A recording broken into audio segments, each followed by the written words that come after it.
Baik, selamat siang teman Hilda. Ya, Baik, terima kasih atas waktu dan kesempatan bisa meluangkan waktu kembali bersama saya untuk melakukan sharing kitab suci. Pada sharing kitab suci kita pada hari ini, kita menggunakan metode 7 langkah. Menggunakan metode 7 langkah ini biasa juga disebut dengan LUMKO. Mengapa disebut dengan LUMKO? Karena metode ini dikembangkan di Afrika Selatan. Jadi sekarang kita akan mulai dari metode yang pertama. Oke. Jadi metode ini nanti terdiri dari 7 langkah, yaitu yang pertama mengundang, yang kedua membaca, yang ketiga kita memandang dengan kagum, yang keempat kita hening, yang kelima kita sharing, yang keenam kita membuat aksi nyata, dan yang ketujuh kita menutupnya dengan doa. Oke. Pertama-tama kita bersyukur dan terima kasih kepada Tuhan karena sudah menyertai kita dalam pertemuan kembali pada pertemuan katekese kita pada siang hari ini, sehingga dengan adanya pemberkatan dari Tuhan kita bisa berkumpul lagi di tempat ini. Kita melakukan sharing kitab suci ini, mari kita mengundang Tuhan untuk hadir bersama kita lewat doa. Dalam nama Bapa, dalam Bapa dan Putra dan Roh Kudus. Amin. Tuhan, terima kasih atas penyertaan-Mu, perlindungan-Mu sepanjang hari tadi, sehingga Engkau masih menyertai kami dan melindungi kami. Tuhan, pada kesempatan ini pula kami akan melakukan sharing kitab suci. Semoga Engkau mencurahkan Roh Kudus-Mu ke dalam diri kami masing-masing, agar kami boleh melakukan dan membagikan sharing kitab suci ini dengan baik dan lancar. Semoga Engkau selalu membimbing dan menuntun kami dalam perjalanannya katekese. Nama-Mu yang kudus selalu kami puji kini dan sepanjang segala masa. Amin. Kita membaca kitab suci, yaitu dengan judul tempat yang paling utama dan yang paling rendah. Kitab suci ini diambil dari Injil Lukas bab 14 ayat 7 sampai 14. Kita mungkin bisa baca secara bergantian. Saya di ayat 7, nanti kamu di ayat 8. Oke. Tempat yang paling utama dan paling rendah. Karena Yesus melihat bahwa tamu-tamu berusaha menduduki tempat-tempat terhormat, Ia mengatakan perumpamaan ini kepada mereka. kalau seorang mengundang engkau ke pesta perkawinan, janganlah duduk di tempat kehormatan, sebab mungkin orang itu telah mengundang seorang yang lebih terhormat daripadamu. Supaya orang itu yang mengundang engkau, dan dia jangan datang dan berkata kepadamu, berilah tempat ini kepada orang itu. Lalu engkau dengan malu harus pergi duduk di tempat yang paling rendah.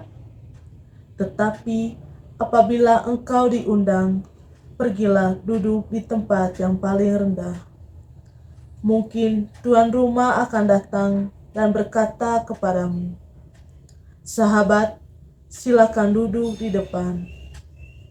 Dan dengan demikian, engkau akan menerima hormat di depan mata semua tamu yang lain. Sebab barang siapa yang meninggikan dirinya, ia akan direndahkan, dan barang siapa yang merendahkan dirinya, ia akan ditinggikan.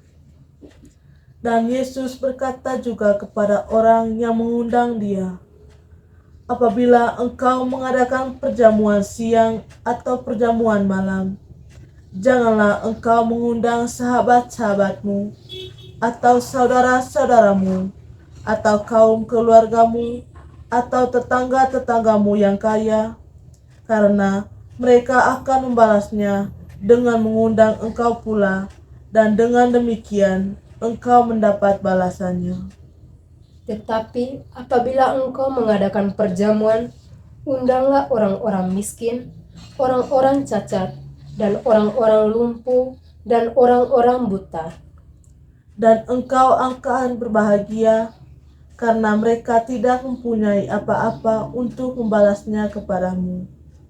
Sebab engkau akan mendapat balasannya pada hari kebangkitan orang-orang benar. Demikianlah sabda Tuhan. Terpujilah Kristus. Baik, setelah kita membaca ini tadi, kita sekarang diundang untuk memilih kata atau kalimat atau frase yang berkenan dengan hati kita, lalu kita renungkan, kemudian nanti kita bisa memilih kata itu dengan membacanya dengan tegas atau bisa membaca berulang kali dengan sambil merenungkan kembali ayat yang sudah kita pilih tadi.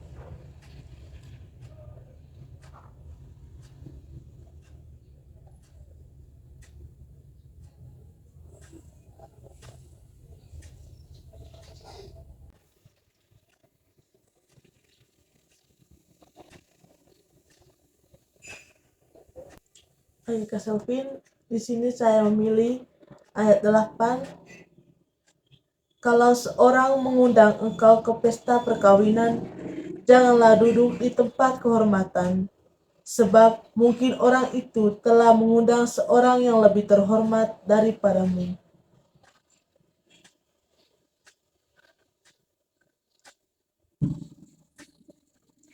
Kalau seorang mengundang engkau ke pesta perkawinan, janganlah duduk di tempat kehormatan, sebab mungkin orang itu telah mengundang seorang yang lebih terhormat daripadamu.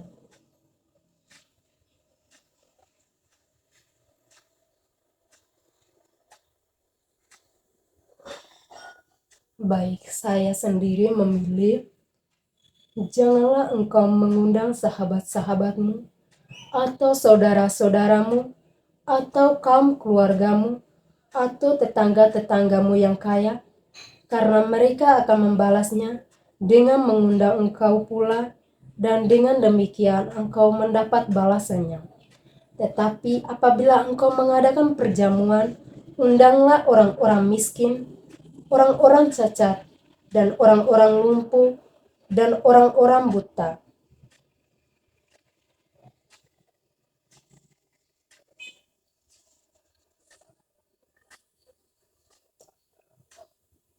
Janganlah engkau mengundang sahabat-sahabatmu, atau saudara-saudaramu, atau kaum keluargamu, atau tetangga-tetanggamu yang kaya, karena mereka akan membalasnya dengan mengundang engkau pula, dan dengan demikian engkau mendapat balasannya. Tetapi apabila engkau mengadakan perjamuan, undanglah orang-orang miskin, orang-orang cacat, dan orang-orang lumpuh, dan orang-orang buta.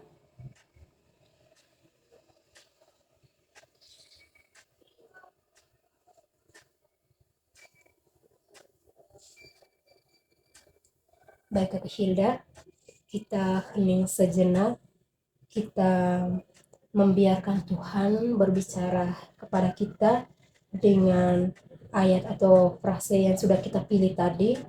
Biarkanlah Tuhan mau berbicara kepada kita mengenai ayat yang sudah kita pilih tadi.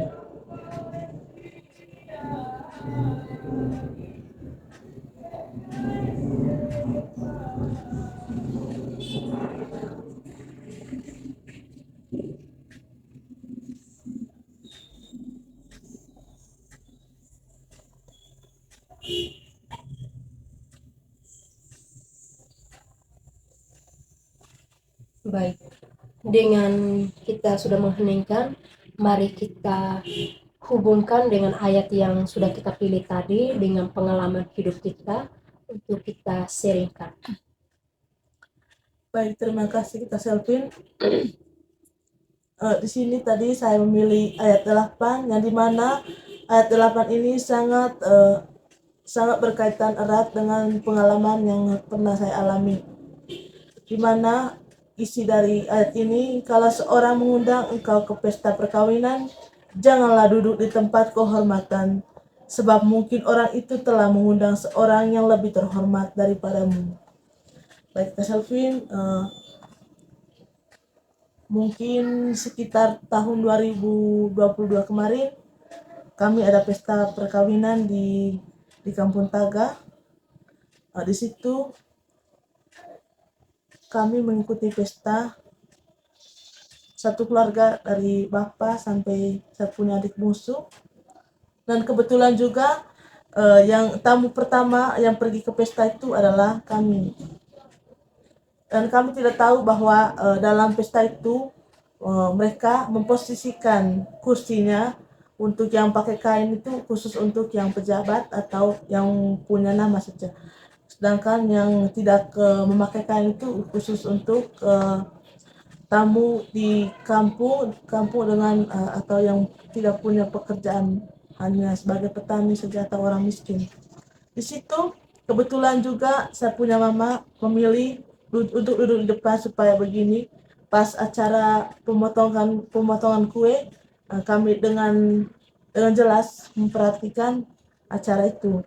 Namun pas kami duduk, kebetulan saya punya bapak masih berdiri. Datang itu om, langsung pergi ketemu kami berlima. Dia bilang, jangan marah, biar Ite duduk di belakang saja. Soalnya ini kursi ini untuk tamu dari luar, dan ini untuk tamu undangan yang undang khusus macam bupati itu hari kan hadir, bukan ketuanya tapi wakilnya. Akhirnya bahasa punya bapak kan malu toh, padahal di sini tadi ada padahal ini pesta tadi ada apa namanya, ada lihat dengan apa nih toh,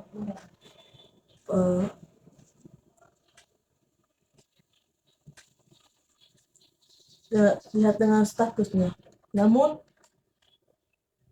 dengan lantang saya punya mama menjawab itu om, apakah mereka yang punya status itu bawa uang jabatannya itu 50 semua, sedangkan kami yang tidak punya pekerjaan sebatas petani saja, kalian pikir kami tidak mau uang? Sehingga kalian seenak-enaknya suruh kami duduk belakang, sedangkan kursi yang sudah diisi dengan kain ini untuk para pejabat saja. Akhirnya kami 3 orang ini, kakak saya yang saya punya adik ini, malu mau pulang ke rumah, tapi ada saya punya kakak sepupu, dia bilang jangan pulang, memang kalau pesta begini pasti ada saja tantangannya, perlu kesabaran. Namun saya punya mama ini tidak mau pindah untuk duduk di belakang. Akhir saya punya bapak juga ikut, sedangkan kami 3 mau pindah, tapi saya punya mama tarik terus, biar kita duduk di sini, nanti kalau dia datang lagi biar kita pulang saja. Akhirnya karena om itu malu dengan kata-kata yang dikeluarkan dari mama, akhirnya dia tidak mau tegur lagi. Itu makanya saya sangat memilih ayat ini, karena sangat berkaitan erat dengan apa yang pernah saya alami. Kebetulan juga di sini juga tentang pesta perkawinan, dan apa yang saya ceritakan juga berkaitan dengan pesta perkawinan. Jadi ini salah satu pengalaman yang berkaitan dengan isi dari kitab suci ini. Itu saja dari saya. Terima kasih. Baik Kak Hilda, terima kasih sudah membagikan sharing kitab suci dengan pengalaman kisah nyatanya Kak Hilda. Dan dari saya sendiri, tadi saya memilih ayat 12 sampai 13. Tadi, janganlah engkau mengundang sahabat-sahabatmu atau saudara-saudaramu atau kaum keluargamu atau tetangga-tetanggamu yang kaya karena mereka akan membalasnya dengan mengundang engkau bila dengan demikian engkau akan mendapatkan balasannya. Tapi bila engkau mengadakan perjamuan, undanglah orang-orang miskin dan orang-orang cacat dan orang-orang lumpuh dan orang-orang buta. Namun dalam kisah nyata saya, dalam pengalaman yang saya bagikan ini, yaitu masih bisa bilang pertentangan. Mengapa pertentangan? Karena kebanyakan kita itu mengundang orang-orang yang terpandang. Biasanya lebih banyak mengundang orang-orang yang kita kenal, seperti keluarga, sahabat-sahabat kita, kaum keluarga kita juga, tetangga-tetangga di sekitar kita, atau orang-orang yang lumayan bisa kita kenal. Nah, biasanya kita tuh lebih mengundang-undang mereka itu ketimbang kita mengundang orang-orang yang seperti orang miskin, orang cacat, orang lumpuh maupun orang buta. Padahal sebenarnya kalau seandainya kita memposisikan dengan ayat kitab suci ini, menurut saya ini sangat menarik untuk membagi pengalaman ini. Karena kalau kita berpikir untuk mengundang ini, memang kebanyakan kita mengundang itu orang-orang yang terdekat dengan kita. Namun yang kita undang itu juga pasti akan mendapatkan balasan. Karena kita tuh akan mengundang begini. Kalau saya bikin pesta ini saya harus undang ini. Karena nanti juga pas mereka buat acara, kita juga biasanya ini ikut terlibat lagi dalam undangan itu lagi. Kalau tidak, lebih pentingnya itu pas acara. Kalau pesta biasanya juga bisa macam ada putar balik begitu ya, ada kebalikan. Tapi yang lebih terharu itu biasanya pada kematian begitu. Bila nanti kalau kita di rumah kita ada duka, terus kita tidak terlibat dalam orang-orang yang termasuk macam kayak keluarga kita atau sahabat kita yang tidak sempat kita hadir dalam mengikuti mereka punya misalnya ada kedukaan, pasti otomatis di saat kita nanti ada acara atau ada kedukaan di kita punya rumah sendiri, orang itu tidak akan mau kerja lagi karena biasa seperti ini tadi kan, membalasnya dengan mengundang engkau, dengan demikian engkau akan mendapatkan balasannya begitu. Jadi biasa yang kita rasakan itu lebih ketimbang kayak kebalik. Padahal ini di sini itu kita mengajarkan kita begitu, tapi di saat pandangan kita dalam kehidupan sehari itu kita malah terbalik. Kalau kita tidak mengikuti undangan itu, berarti di saat nanti kita undang, pasti orang itu juga tidak akan ikut ke acaranya kita. Sedangkan kita tuh jarang sekali mengundang orang-orang miskin, orang-orang cacat, orang-orang lumpuh. Padahal orang-orang seperti ini tuh mereka tuh mempunyai ketulusan hati yang sangat mendalam. Karena walaupun mereka dengan kesederhanaan mereka, dengan ketidakpunyaan mereka, tetapi mereka mempunyai doa yang paling tulus untuk kita.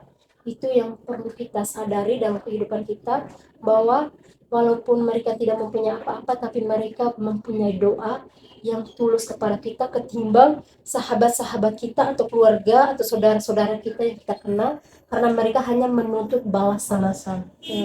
Jadi semoga dengan ayat yang saya bawakan pada hari ini bisa membagi pengalaman kita dan bisa lebih menguatkan, bisa mengingatkan kita bahwa kita itu jangan memandang orang dari sisi-sisi yang bisa dikatakan lebih ketimbang yang kurang.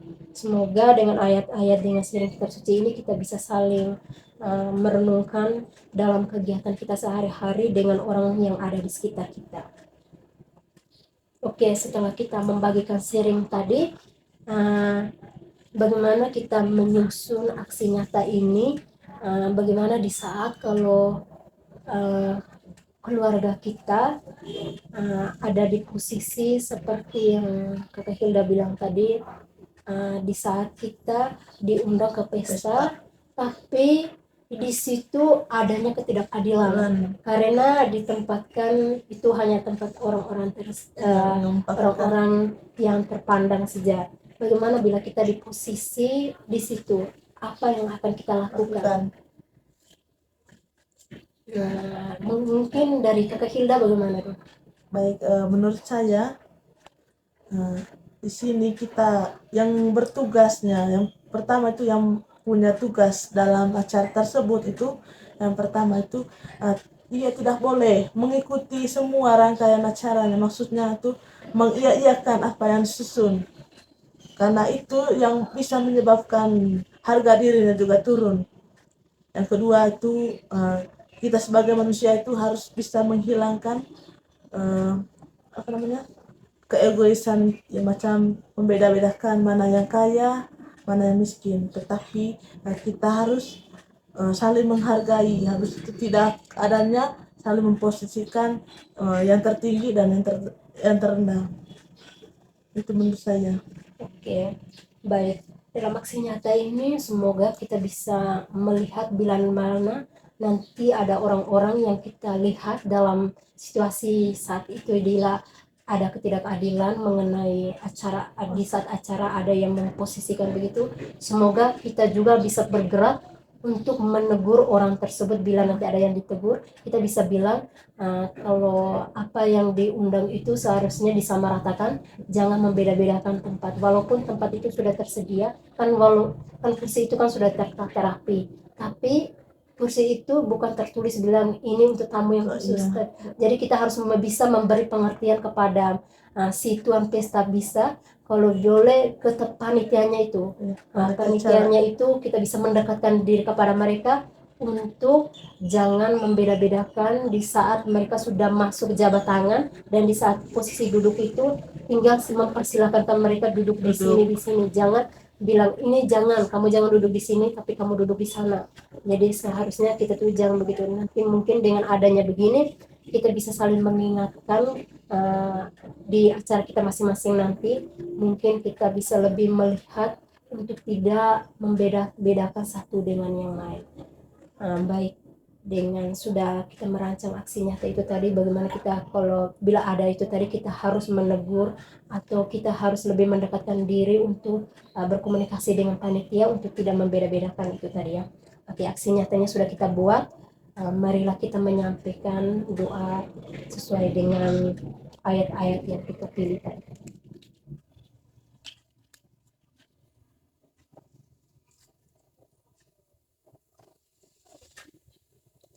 Ya Tuhan, semoga kami dapat saling menghargai satu sama lain dan tidak membeda-bedakan mana yang kaya dan mana yang miskin.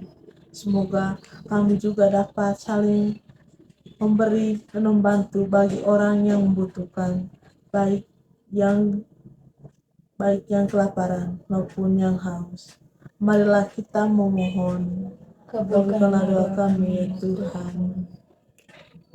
Ya Tuhan, semoga kami bisa lebih sadar dan lebih menyadari bahwa kami harus saling mengasihi satu sama lain seperti Engkau mengasihi kami. Sehingga dengan begitu kami bisa lebih menumbuhkan rasa cinta kasih kepada sesama, agar kami tidak membeda-bedakan status maupun kelebihan yang ada dalam diri kami, tapi kami mengingat bahwa kami adalah ciptaan-Mu yang sama di hadapan-Mu. Semoga kami bisa lebih menyadari apa yang kami lakukan kepada orang lain dan apa yang kami perbuat itu semoga tidak menyakiti hati sesama kami. Marilah kita memohon. Kabulkanlah doa kami ya Tuhan. Mari kita satukan semua doa dan harapan kita ini dengan doa yang diajarkan oleh Yesus Kristus. Bapa kami yang ada di surga, dimuliakanlah nama-Mu, datanglah kerajaan-Mu, jadilah kehendak-Mu di atas bumi seperti di dalam surga. Berilah kami rezeki pada hari ini dan ampunilah kesalahan kami, seperti kami pun mengampuni yang bersalah kepada kami, dan janganlah masukkan kami dalam percobaan, tetapi bebaskanlah kami dari yang jahat. Amin. Ya Tuhan, demikian saja sharing kitab suci kami pada siang hari ini. Semoga dengan sharing kitab suci ini bisa lebih menguatkan iman kami dan kami bisa lebih mengerti dan memahami apa yang kami lakukan. Tidak boleh membeda-bedakan sesama kami dilihat dari statusnya, tapi kami boleh lebih menghargai walaupun statusnya lebih tinggi dari kami, tetapi ataupun lebih rendah, kami bisa saling menghargai satu sama lain.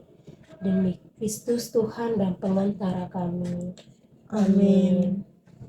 Dalam nama Bapa, Putra dan Roh Kudus. Amin.